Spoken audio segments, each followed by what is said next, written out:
네, 횡령과 뇌물 혐의를 받고 있는 이명박 전 대통령에 대한 1심 선고가 오는 5일 내려집니다. 법원은 이 전 대통령의 선고 공판에 대한 생중계를 허가했습니다. 네, 한편 4천억 원대 배임과 횡령 혐의를 받고 있는 이중근 부영그룹 회장에 대해서 검찰이 징역 12년을 구형했는데요. 이 밖의 사건 사고를 오늘 김광민 변호사와 함께 알아보도록 하겠습니다. 안녕하세요. 네, 안녕하세요. 네, 안녕하십니까. 자, 일단 이명박 전 대통령 사건부터 좀 살펴보도록 하겠습니다. 법원이 이 전 대통령의 선고 공판에 대해서 생중계를 허가했는데 공공의 이익을 위해서 이렇게 결정했다라고 밝혔습니다. 좀 먼저 자세히 짚어주시죠. 예, 원칙적으로 재판 생중계는 피고인이 동의해야지만 가능합니다. 하지만 예외적으로 공공의 이익이 인정될 경우에 재판장이 허가할 수 있도록 되어 있는데요. 네. 우선 이번 사건 같은 경우는 그 피고인이 전직 대통령으로서 공인이고 또한 그 사안 또한 매우 엄중하기 때문에 국민의 알 권리 보장 차원에서 재판장이 허가한 것으로 보이고 있습니다. 네, 그렇다면 이번 선고 공판의 전 과정을 저희가 다 볼 수 있는 건가요? 우선은 그 촬영이 그 방송국 카메라가 들어가는 촬영은 아닙니다. 네. 예, 법원에서 촬영을 하고 그 해당 영상물을 방송국으로 송출을 하는 방식이기 때문에요. 그 방송국 카메라가 자유롭게 촬영할 수는 없고요. 예? 또 한 가지는 이명박 대통령의 선고 당시의 표정이라든지 기타 여러 가지 그 상황을 송출할 경우에는 인격권 침해 문제도 발생할 수 있습니다. 예. 그렇기 때문에 법원은 그 선고 시의 그 촬영 범위를 판사와 검사, 변호인을 제한해 놨습니다. 그렇기 때문에 선고 과정에서의 그 이명박 전 대통령의 모습은 나오지 않을 걸로 보이고요. 다만 그 재판 전후 입장 혹은 퇴장할 때의 모습 정도는 나오지 않을까 그렇게 생각하고 있습니다. 네, 저희가 앞서서 이제 생방송된 좀 사례를 살펴보면 박근혜 전 대통령 국정농단 사건 그리고 특활비 수수와 관련해서 생중계가 허용이 됐었는데 박 전 대통령은 재판을 거부하면서 법정에 나오지 않았거든요. 그래서 이번에도 좀 이 전 대통령이 거부해서 나오지 않을 수도 있는데 그 가능성은 어떻게 보십니까? 예, 이 전 대통령 같은 경우도 지금 상황은 비슷합니다. 생중계에 대해서 동의하지 않는다는 의견서를 재판부에 제출해 놓은 상태고요. 그렇기 때문에 생중계되는 재판 자체를 거부할 가능성은 상당히 큽니다. 하지만 변호인단 쪽 입장은 이명박 대통령이 출석할 것으로 보인다라고 이야기는 하고 있는데요. 네. 하지만 과연 실제로 출석할지에 대해서는 아직 속단하기는 좀 어려울 것으로 보이고요. 또 한 가지는 일반인들 같은 경우는 그 선고 시에 출석하지 않으면 강제 구인하는 것이 보통인데 예. 전직 대통령 예우상 그렇게까지 하지는 않을 것으로 보입니다. 예.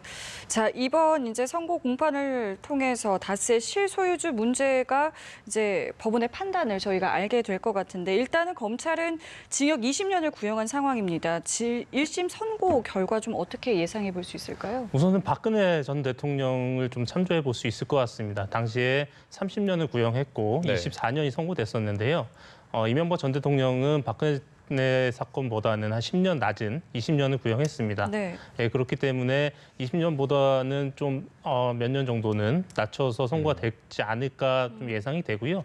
하지만 사안이 350억 대 횡령, 110억 대 그 뇌물 이런 부분도 있고 다스 문제로 들어가면 관련돼서 그 비자금 조성 이런 문제도 상당히 많이 겹쳐 있기 때문에 사안이 상당히 엄중합니다. 엄중하기 때문에 중형을 피하기는 어려울 것으로 보입니다. 네, 알겠습니다. 자, 이런 가운데 이명박 정부 시절에 국무총리실이 민간인 사찰 피해자에 대한 경찰 수사를 강요했다. 이런 당시 수사 책임자의 증언이 나왔는데 이게 어떤 말인지 조금 더 자세히 설명 부탁드립니다. 대검찰청에서 과거사 진상 조사를 하고 있는데요. 네. 이 과정에서 당시 수사 책임자가 관련된 진술을 했습니다. 진술 내용이 좀 상당히 충격적입니다. 네. 예, 당사자는 그 KB 한마음의 그 김종익 전 대표인데요. 개인 블로그에 이명박 대통령을 좀 희화하는 동영상을 올렸다가 국무총리실로부터 사찰을 받았었다는 사건인데 당시 검찰의 내사는 이 혐의가 인정되지 않는다. 그래서 네. 혐의 없음을 종결하려고 했다고 합니다. 그러자 그 국무총리실에서 그 해당 수사관을 불러서 아니 너 좌익 경찰이냐?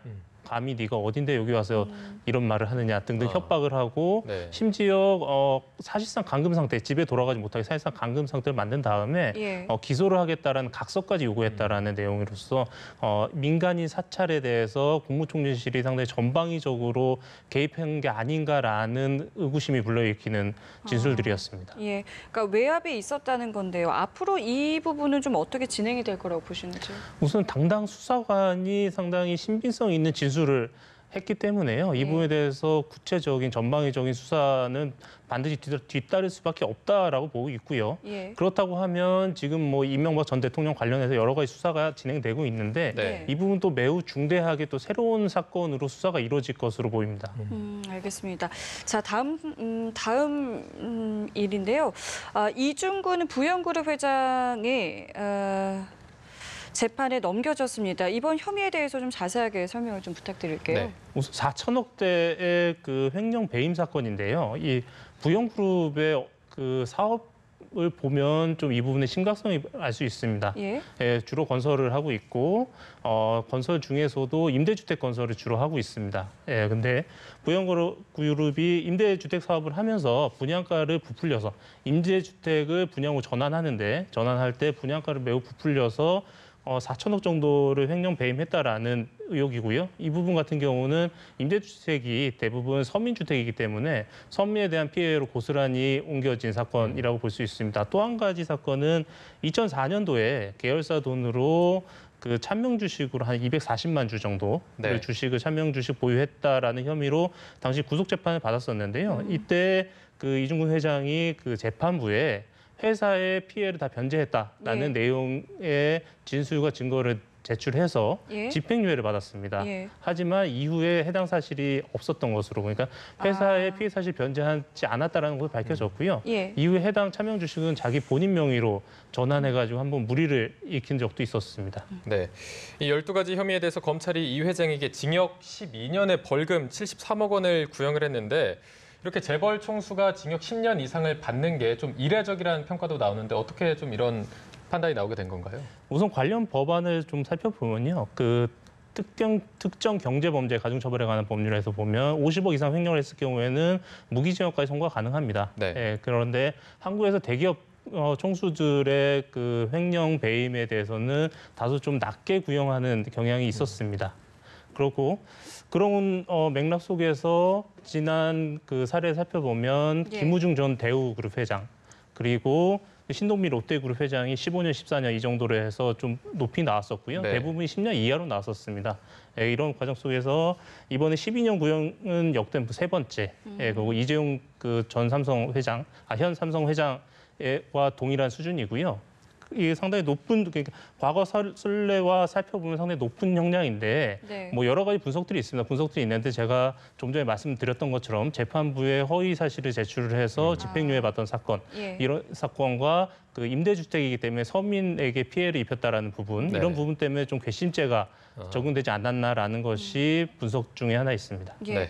일단 이 회장은 공소 사실을 부인하고 있다고 하는데 선고는 언제 이루어지게 되는 건가요? 선고는 11월 13일입니다. 11월 13일이고 지금 뭐 피의 사실의 금액이 상당히 크고 검찰 쪽이 상당히 많은 증거를 제출한 걸로 보이고 있습니다. 예. 물론 이 회장 쪽은 무죄를 주장하고 있지만요. 그렇기 때문에 11월 13일 날 어느 정도 유죄는 인정되지 않을까 조심스럽게 예측할 수 있을 것 같습니다. 네, 알겠습니다.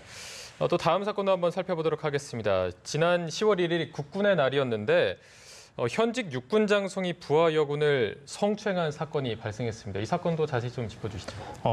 피해자는 위관급 여성 장교로 알려져 있습니다. 네. 예, 육군 소장이 성추행을 한 거고요. 과거 뭐 같은 부대에서 근무를 했었던 경험이 있는 사이로 밝혀졌는데요. 국군의 날에 같이 식사를 하자, 밥을 먹자라고 불러내서 음주를 하는 과정 속에서 뭐 신체 부위를 만지고 강제로 뭐 키스를 시도한 것으로 밝혀지고 있는데요. 네. 현재 이 부분은 뭐 조사 중이기 때문에 해당 피의 사실에서 인정을 하는지 부인을 하고 있는지에 대해서는 뭐 밝혀진 바는 없습니다. 예. 조사가 필요한 부분일 텐데 만약에 이 성추행 혐의가 사실로 밝혀지게 되면 앞으로 어떤 조치가 치러지게 되는 건가요? 군 형법상 그 강제추행 같은 경우는 1년 이상의 징역에 처하게 돼 있는데요.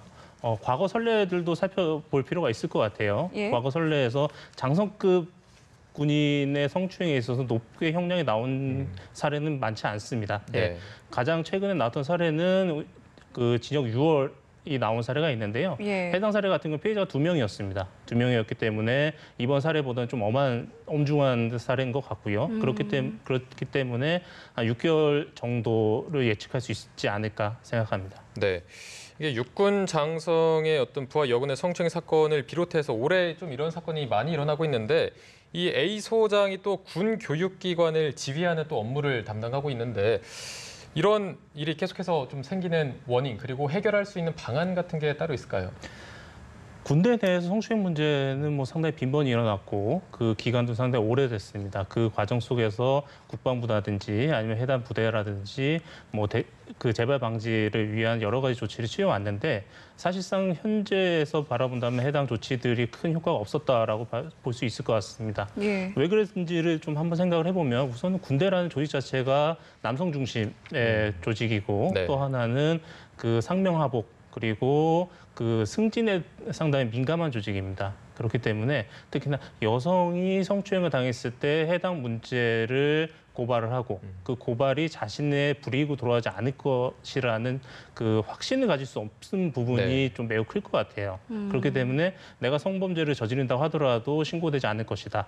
혹은 처벌받지 않을 것이다. 이런 부분이 상당히 크게 작용할 것으로 보이고 있고요. 예. 관련해서 국방부는 지난달에 국방부 양성평등위원회를 출범했습니다. 그리고 육군 같은 경우는 12월에 그 성폭력 전담 조직을 신설하기로 계획을 하고 있는데요.